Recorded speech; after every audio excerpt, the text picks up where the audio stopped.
Good afternoon guys. Gagawa naman tayo ng bokari. Yan siya guys, ang bokari. Special bokari. Bismillah. Lagyan natin siya ng yan yung tubig ng chicken. Yung pinakuluan ng chicken. Tapos ilalagay na yan.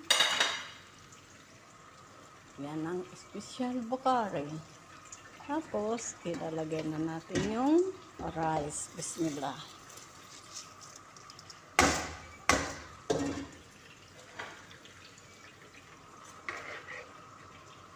Tapos, hayaan natin siyang matunaw, masarap. Ganyan ang paggagawa ng special bokari. Mayroon pa pala doon na chicken.